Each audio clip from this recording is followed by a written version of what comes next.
तो यहाँ पे क्वेश्चन क्या है, इसको समझिए। क्वेश्चन है 5 का घ में क्या, देखिए यहाँ पर लोग सप्रसंग व्याख्या की, यानी संबंध जोड़ते हुए व्याख्या करना है। यानी घ नंबर में यहाँ से यहाँ जो वाक्य में कहा गया है ना, इस बात को हमें कहानी के साथ संबंध जोड़ते हुए, प्रसंग जोड़ते हुए व्याख्या करना है। देखिए ये वाक्य क्या है, हम देखिए घ नंबर में हंस क्या है, हंस कौवे की जमात में शामिल होने के लिए ललक गया। ललक गया का मतलब बेचैन हो गया, उतावला हो गया। यानी कहानी में एक ऐसा सिचुएशन आ रहा है जिसके लिए लेखक ने प्रयोग किया है कि ये जो हंस है ना, हंस कौवे की जमात में, जमात का मतलब होता है समूह, कौवे की समूह में शामिल होने के लिए ललक गया, मतलब क्या, बेचैन हो गया। अब यहाँ पे हम समझेंगे हंस किसको कहा गया है और कौवे की जमात किसको बोला गया है, इसको समझिए।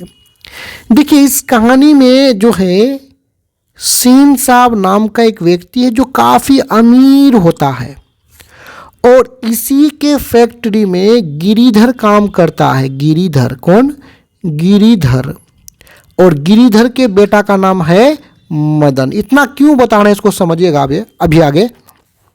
देखिए जब गिरिधर का बेटा मदन अपने दोस्तों के साथ अपने गली में खेल रहा था, तो दोस्त होंगे तो मतलब समूह होगा, समूह होगा तो मतलब क्या होगा, जमायत होगा। तो मदन और मदन के दोस्तों को कौवे की जमायत मतलब कौवे का समूह बोला गया है।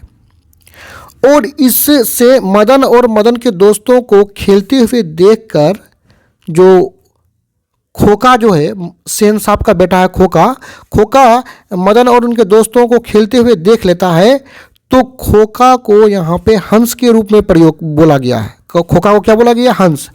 और खेलते हुए देखकर मदन और उसके दोस्तों को खोका ने भी बोला कि मैं भी खेलूँगा। तो यहाँ पे खोका जो है हंस, वो कौवे की जमात मतलब मदन और उसके दोस्तों के साथ खेलने के लिए बेचैन हो जाता है, यही कहना है यहाँ पे।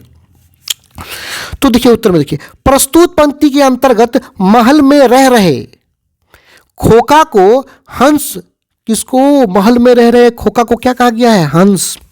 और झोपड़ी में पड़ रहे मदन को कौवा का संज्ञा दी गई है।